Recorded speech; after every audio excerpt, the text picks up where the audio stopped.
Wow. My. Wow. God is good. God is great. We're already December 30.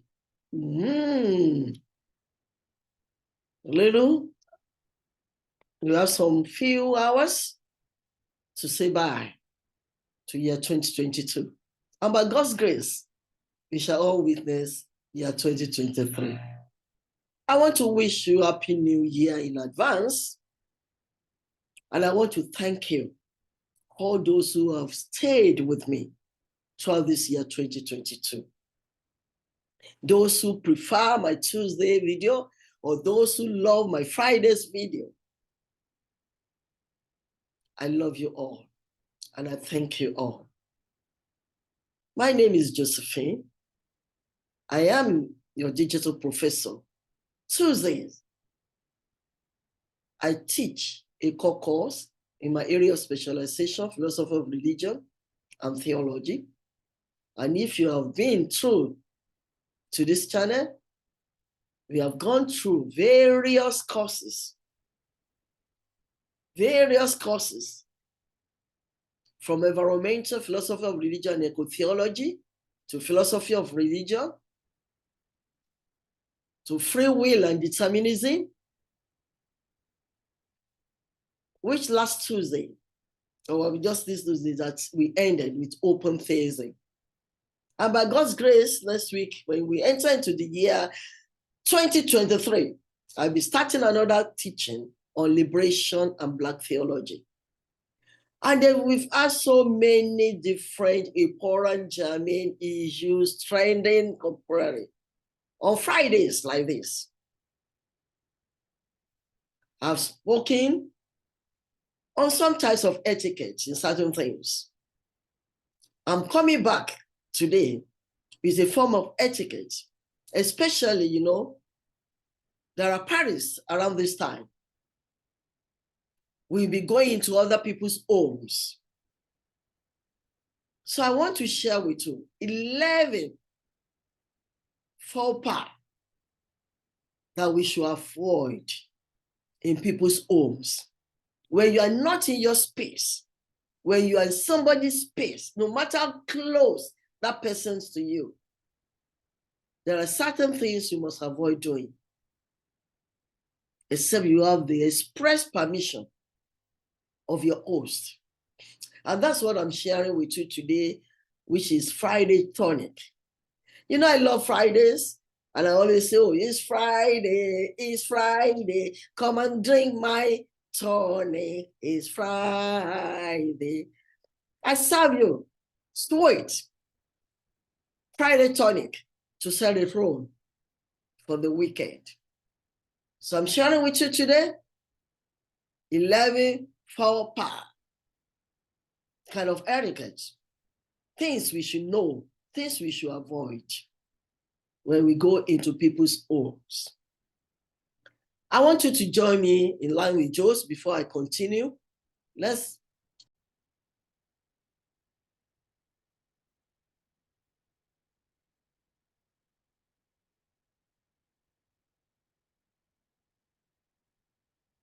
I welcome you back. I have itemized those 11 things. It's not a matter of priority.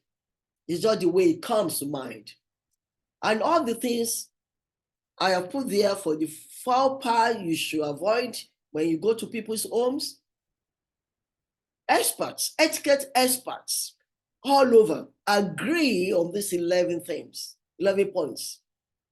Name them. Anybody who is an expert in etiquette, they agree on these points that I want to share with you. So hold on for me as we share it, so that please know it's important. I don't want to get on the wrong side of your horse, of that friend of yours. You want to have an enjoyable outing. You want to enjoy meeting with other people. Please know the things you should avoid when you enter into other people's home. It's their space, not your space.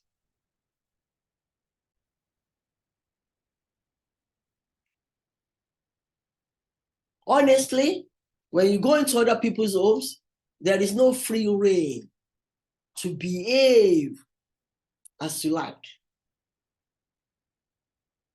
It's not your own. As they welcome you and say, oh, feel at home, it's couched. You should know what you should do and what you should not do. So this I'm sharing now the 11 faux pas to avoid while you are at another person's home. The first one, showing up empty-handed. It's not just for this holidays period, this season of the new year or whatever. At any season, at any time, you are invited to somebody's home. It's good to go with, as a guest, you should arrive with a small gift for the host or the hostess. However, there's no need to be extravagant. You don't need to worry so much about the kind of thing. If it's even a bottle of wine, or if it's even a pack, a snack pack that you can all share during that time, like nuts. Or if it's a bucket or just a flower, it's the thought that matters. But don't be empty-handed when you are going into people's homes. Disrespecting shoe rules. You know, there are some people who have rules about shoes. Either shoes on or off. Maybe you need to know. If you're not familiar with that place, then probably you ask. So shoes on or off tends to be very individual specific. Some people don't mind as you are coming in, just come in there and the rug, come on the rug with your shoes and everything. But some, you will find their shoes placed somewhere right at the front door there, either outside or inside when you enter, where you can remove your shoes. Be aware of your host preference. Be ready to remove your shoes if asked. And that means if you are not wearing socks, please, if the shoes, the kind of shoes you are wearing, you don't need to put on socks. It's good to put a pair of socks or slippers in your bag. If you don't like being barefoot, some people don't like walking barefoot, so just put a pair of socks. Some hosts provide socks at that door side, which you new one, clean ones, new ones that you can pick and put on once you're off your shoes. But if the host doesn't even do that, you have a pair of socks in your there, immediately you remove your shoes, you put on your socks. Especially when you are heading to a no-shoe household. Hosts that want shoes left at the door should also have slippers or socks for the guests. I mean, that's an etiquette. You don't want them to put on their shoes, then you should have socks for them. But in case also, you just bring your own shoe, your own socks. Hosts also need to understand that if a guest declines, like fashionistas, they feel their dress, their shoes is part of their ensemble, is part of their dressing. So they don't want to remove it. Please, for that season, don't be annoyed. Bend a little bit. That's your law of no shoe. Number 3, touching and moving things. Some people can't keep their hands to themselves. You enter a house, and that involves, even if it's a house you are taking your children. You know, children like to roam around and scatter things and do a lot of things. Train your children. Well-trained children, when they get to people's home, they just start pushing things around and touching all things because we will have properly trained them. This we are going is not our own house. Mind what you touch. If you need to do that, ask the host, can I touch this? Can I take this? Can I ask? So when someone say make yourself at home, they usually do not mean this literally. Keep your feet off the furniture. Some people are so used when they want to sit down, they sit down and put their legs across on the furniture, maybe the table in front or something like that. You can do that in your house. But when you are in somebody's space, you don't do that. Unless, even if it's a close friend, unless it's a friend that you are used to doing that in each other's homes. And you should not be opening fridge without being asked to do so. Some people just come in, you go directly to the fridge, you will open it, you take something. No. Ask before you do that. Wait for the host to give you the go-ahead to touch or interact with things in the house, please. Ask for permission if something strikes your fancy. Yeah, you like something, you look, oh, I like this thing. Before you touch it, ask your host, please, can I touch this thing? Your host might not like you to touch it. Just look at it and admire it. Ask before touching the television remote. Some people, they just get in, they sit down, they just pick the remote of the television, they start switching over to their own preference channel or whatever. You don't do that in somebody's space. Don't touch an object or removing a book from the shelf.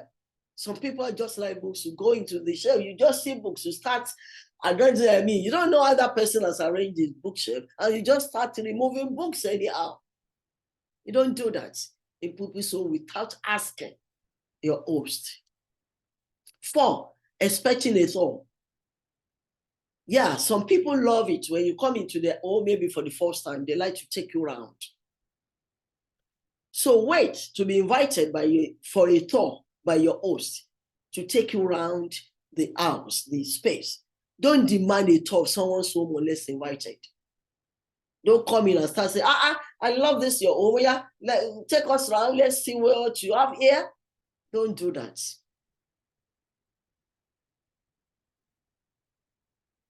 Wait to be invited to take a tour. Many people are happy to lead a tour of their space when they invite people over, but that isn't true of everyone at all times. And if your host doesn't offer a tour, don't take it upon yourself to give yourself one.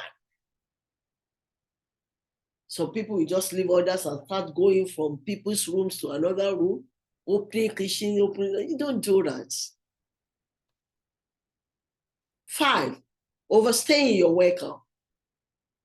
It's very important as a guest to watch the body language of your host. Don't overstay your welcome. Know when it's time to leave. You might still be enjoying your night out or nightcap, or have an opinion that, oh, everyone is having a great time shouting. But pay attention to the host body language, as I said. And suggest that those who want to continue hanging out, they can relocate everywhere. Imagine you have been there long enough, you see your host going upstairs, if they have an upstairs, or going down or going to their room. It will change their clothes, the party clothes, maybe to their pajamas or to their night wears, and you're still hanging around. That's only to show you that they are ready to sleep. And you should be ready to leave. Number 6, hiding a mess. Yeah, accidents do happen. But unfortunately, things happen when you are in another person's home. You might accidentally spill red wine on the carpet or knock over a lamp or something precious. Don't ignore or try to hide it. It's an accident. Don't ignore it. Tell your host what has happened. If you break something or even just finish the roll, maybe you go to the bathroom or to the toilet to use it, and you finish the roll there, it's proper to let your host know that, oh, the tissue of the roll in that toilet is finished. You might need to change it because somebody else might want to go in there and see another one. It is better to let your host know as quickly, as quietly as possible. 7, snooping. Refrain from snooping around, like picking in cabinets and cupboards.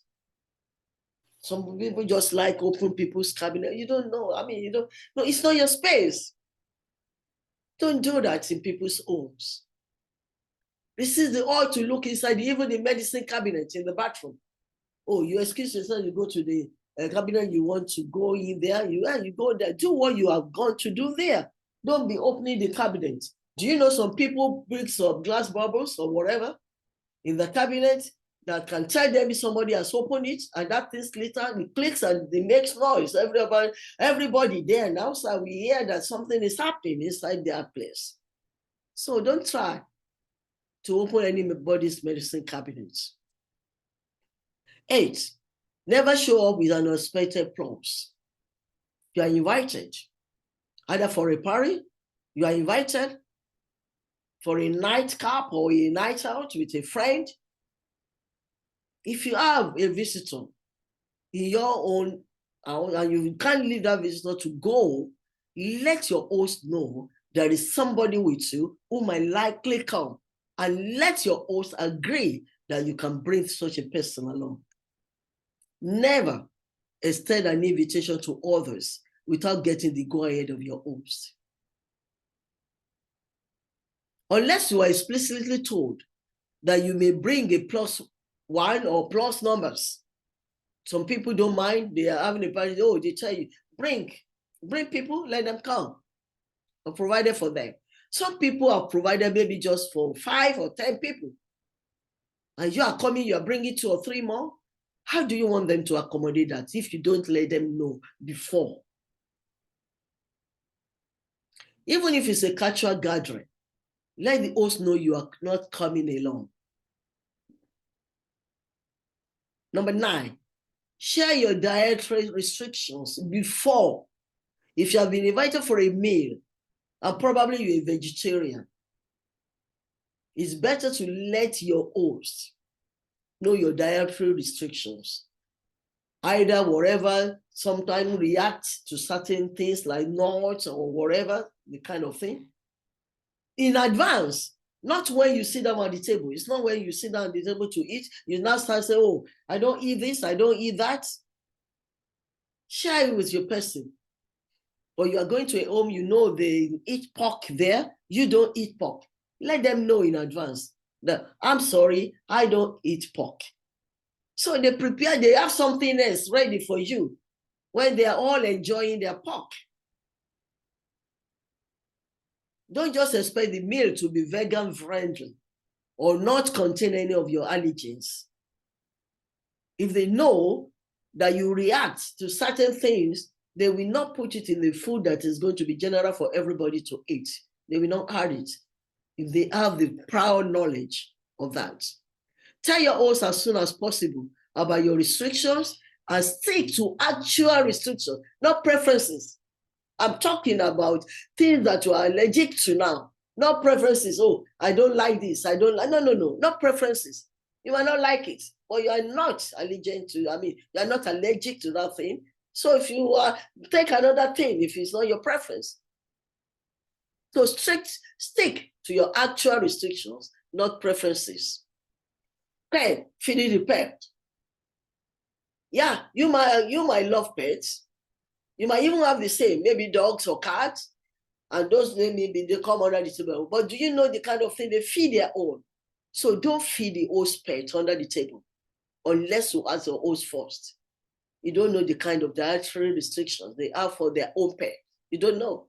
So don't do it. Their own pet might have allergy or be on a special diet. So don't feed your host pet unless you ask first. 11, which is the last one, interfering with the setup. Some people love to do it. Yeah, you get to a gathering, you see somebody you haven't seen for a long time. And you feel, oh, I want to be able to talk and chat with this person. And they have, if it's a kind of dinner table that they have card names or host, put names on each table. That's his own preference, how he wants people to sit down. So don't go there and start switching places with people.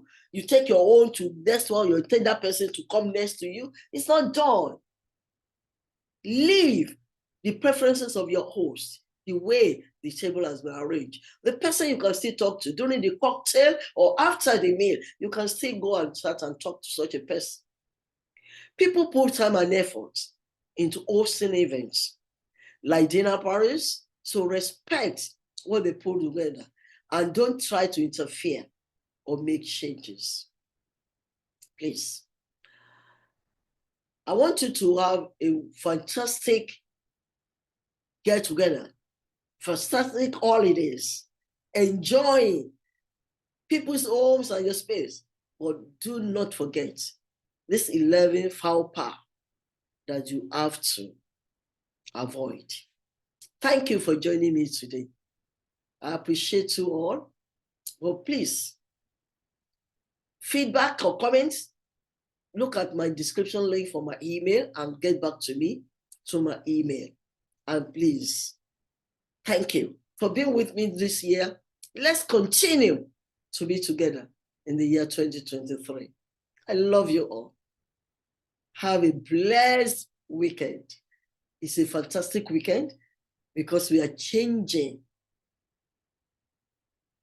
Not just this season, we are changing the year. Happy New Year.